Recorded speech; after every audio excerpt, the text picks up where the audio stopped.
I was given early access to a game that dared to look at Soul Bad Guy and go, what if this was on a grid? Stratagem Lost is a strategy RPG currently in development whose Kickstarter is launching today. I was reached out to and told, hey, we'll give you free access to our game if you just want to play it and let us know what you think. And I'm going to go beyond that and let all of you know what I think and tell you why you should support the Kickstarter. Stratagem Lost's main gameplay is centered around a stamina mechanic. Rather than having a movement stat like in Fire Emblem, you move with your stamina, and if you use all of your stamina to move, then you can't attack. And your ability to counterattack on enemy phase is also decided by this.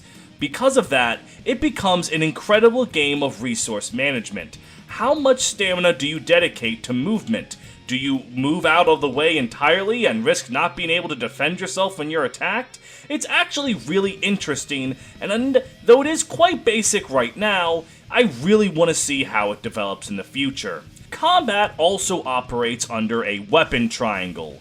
Much like Fire Emblem Sword, Axe, and Lance, light, medium, and heavy attacks all work with each other in certain ways to give either stat penalties or buffs, depending on if you have an advantage. This can work really well with the command list system, where each character has their own set of special attacks that doesn't necessarily force them to follow one aspect of the triangle, making every unit sort of a jackknife where you have to figure out the right time to do the right thing. I wasn't able to experiment with the gameplay too much, as I was only given the first 2 chapters, as this game is still definitely being worked on, but it was a lot of fun for those 2 chapters. And I also got to explore how every map has a special side objective, sometimes even 2, where if you say keep everyone alive or complete it in a certain amount of turns, you get extra bonuses. I got a mercenary glove. I don't know what the hell that does, I just know I got it. The gameplay currently just has to sit at very promising, because the game isn't slated to release until 2026, so there's still a lot of stuff being worked on under the hood, but they're promising 25 chapters, and I cannot wait to give it a shot. For a game that's still over a year out, it has exactly what I want: promise. But what I can talk about more in length is the game's style and direction. The game is heavily inspired by the punk aesthetic, with a nice sketchy art style that I personally absolutely love, with great backgrounds, a soundtrack focused on alt-rock and nu metal, and it wears its Guilty Gear-esque inspirations on its sleeve.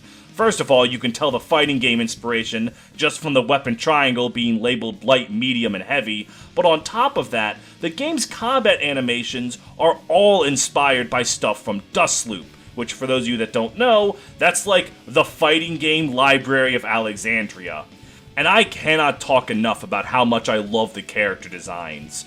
They all look really good, really distinct, and I was given access to more character designs than actually appeared in the demo, and they all look incredible.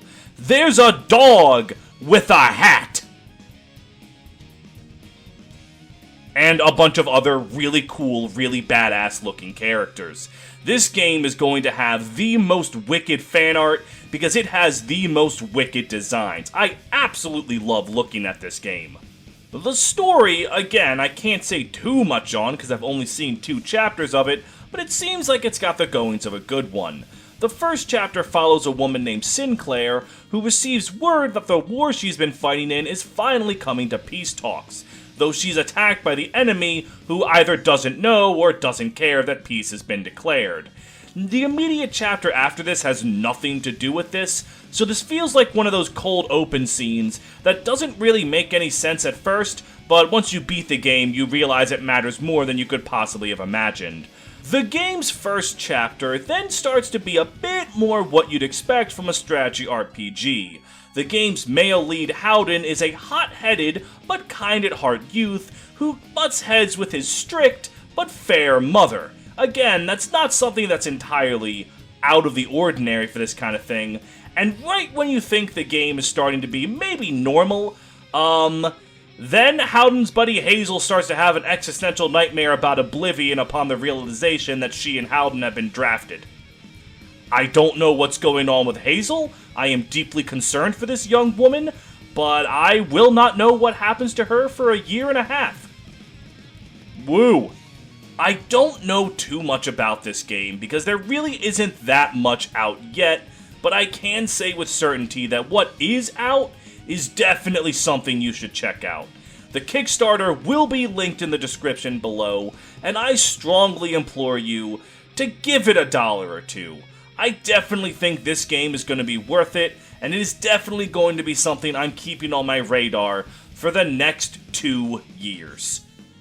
Whoa, I have to wait that long for this. Maybe I'll go play a single map of Path of Radiance. That'll take about 2 years.